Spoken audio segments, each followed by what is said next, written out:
Bismillahirrahmanirrahim. Assalamualaikum warahmatullahi wabarakatuh. Selamat pagi untuk kita semua dan salam sejahtera. Perkenalkan, nama Bapak Robiansah SPD, Bapak Guru Mata Pelajaran PPKN kelas 10 MIPA dan IPS pada semester gasal atau semester awal di tahun pelajaran 2020 dan 2021. Nah, materi kita pada pagi ini yaitu tentang KD 3.1, pembagian kekuasaan negara Republik Indonesia. Nah, sebelumnya marilah kita memanjatkan puji dan syukur kehadirat Allah Subhanahu wa taala, Tuhan Yang Maha Esa.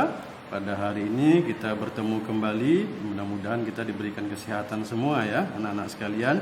Dan Bapak ucapkan juga selamat kepada kalian yang kelas 10 diterima di SMA Negeri 2 Pontianak pada tahun ajaran ini. Baiklah anak-anak sekalian, kita mulai materi yang pertama, yaitu tentang nilai-nilai Pancasila dalam kerangka praktik penyelenggaraan pemerintahan negara. Yang pertama KD-nya tadi itu tentang sistem pembagian kekuasaan negara Republik Indonesia. Nah, yang pertama yang akan kita bahas tentang macam-macam kekuasaan negara. Bapak jelaskan dulu, secara sederhana, kekuasaan dapat diartikan sebagai kemampuan seseorang untuk memengaruhi orang lain supaya melakukan tindakan-tindakan yang dikehendaki atau diperintahnya. Ya. Nah, sebagai contoh, yang pertama, umpamanya kalian di rumah sedang menonton TV, tiba-tiba orang tua kalian menyuruh kalian untuk belajar. Nah, lalu kalian mematikan TV tersebut dan masuk ke kamar untuk segera bergegas belajar. Itu contoh yang pertama, anak-anak. Contoh yang kedua, umpamanya kita berada di lingkungan sekolah. Nah, pihak sekolah sudah memberikan aturan bahwa kita masuk di sekolah itu, misalnya kalau di SMA kita itu jam 6.45 menit kita sudah harus masuk. Tapi kalau kalian datangnya terlambat lebih dari jam 6.45, maka kalian akan mendapat teguran atau peringatan dari pihak sekolah. Nah, itu contoh kekuasaan. Artinya apa? Kekuasaan itu disampaikan atau diatur oleh beberapa hal ya, gitu. Nah, apa-apa sajakah kekuasaan negara itu?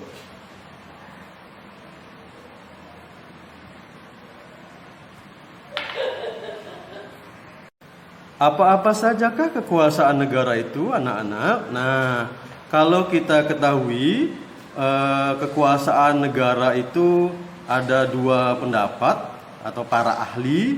Yang pertama itu menurut John Locke. Nah, nanti kalian bisa lihat, boleh share di Google.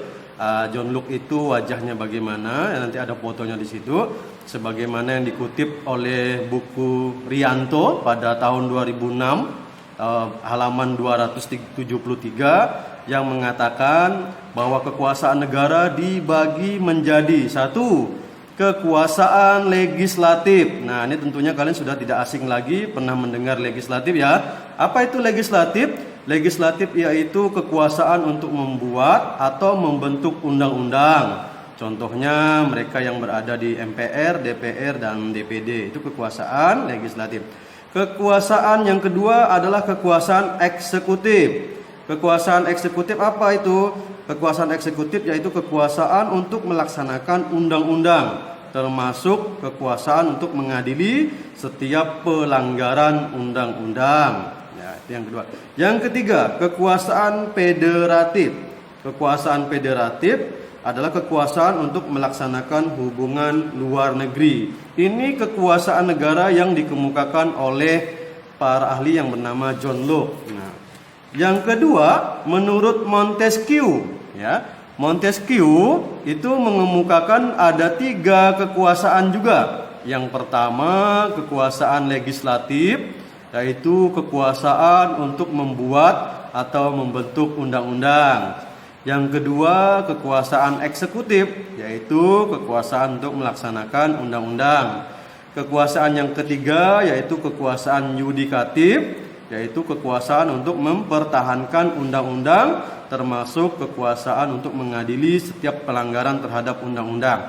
Nah, Bapak jelaskan kembali yang menurut Montesquieu ini, kalau kekuasaan legislatif untuk membuat undang-undang ini sama seperti yang dikemukakan oleh John Locke tadi, itu seperti mereka yang berada di anggota dewan gitu ya, seperti MPR, DPR dan DPD. Sedangkan kekuasaan eksekutif yang kekuasaan untuk melaksanakan undang-undang itu seperti presiden dan para menteri, bahkan dari pemerintahan provinsi sampai ke pemerintahan kabupaten kota. Sedangkan kekuasaan yudikatif ini yang mempertahankan untuk mengadili tetap terhadap pelanggaran undang-undang seperti Mahkamah Konstitusi,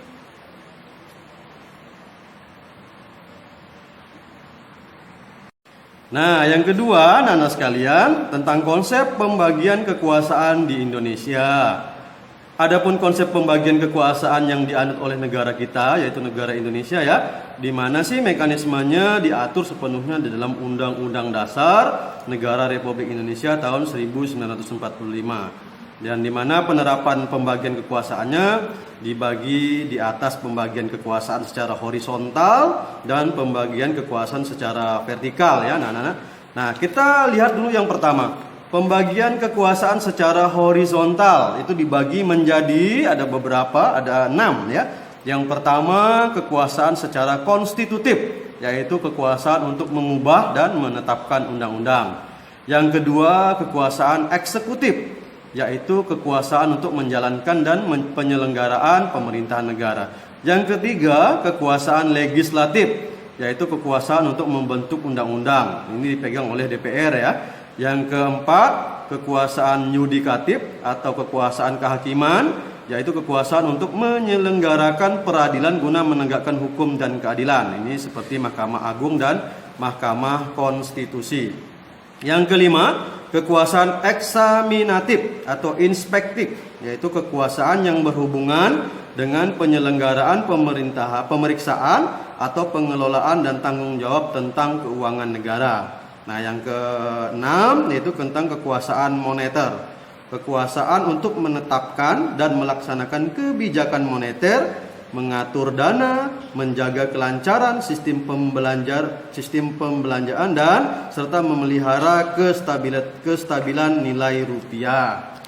Itu pembagian kekuasaan secara horizontal. Sedangkan yang pembagian kekuasaan secara vertikal, ya ini merupakan pembagian kekuasaan berdasarkan tingkatannya, yaitu ada pemerintah pusat, pemerintah provinsi, dan pemerintah kota atau kabupaten. Seperti dari pusat atas, dari provinsi pusat seperti di Jakarta ya, pemerintahan provinsi, seperti kita di provinsi dan kota kabupaten. Nah, demikianlah anak-anak materi tentang awal ya, tentang pembelajaran PPKN pada semester awal ini. Semoga bermanfaat. Nanti misalnya kalau ingin menambah wawasan, silahkan kalian tambahkan melalui sumber-sumber belajar yang relevan. Terima kasih. Assalamualaikum warahmatullahi wabarakatuh. Dia betul lihat gak, Pak? Enggak, maksudnya dia apa? Anak-anak sekalian, tadi Bapak sudah menjelaskan tentang macam-macam kekuasaan negara Republik Indonesia ya, dari awal hingga akhir tadi. Nah, sekarang kalian akan mendapatkan tugas dari Bapak. Nah, itu tugasnya silahkan nanti kalian cari atau searching di mana saja, di Google atau sumber-sumber belajar yang lain, yaitu tentang sebutkan dasar hukum, tugas dan wewenang dari MPR, Majelis Permusyawaratan Rakyat, DPR, Dewan Perwakilan Rakyat, DPD, Dewan Perwakilan Daerah, Presiden, Mahkamah Agung, Mahkamah Konstitusi, Komisi Yudisial, dan Badan Pemeriksa Keuangan. Nah, tugas tersebut nanti kalian kerjakan paling lambat hari ini ya, Nana juga hari ini juga sebelum jam 12 siang.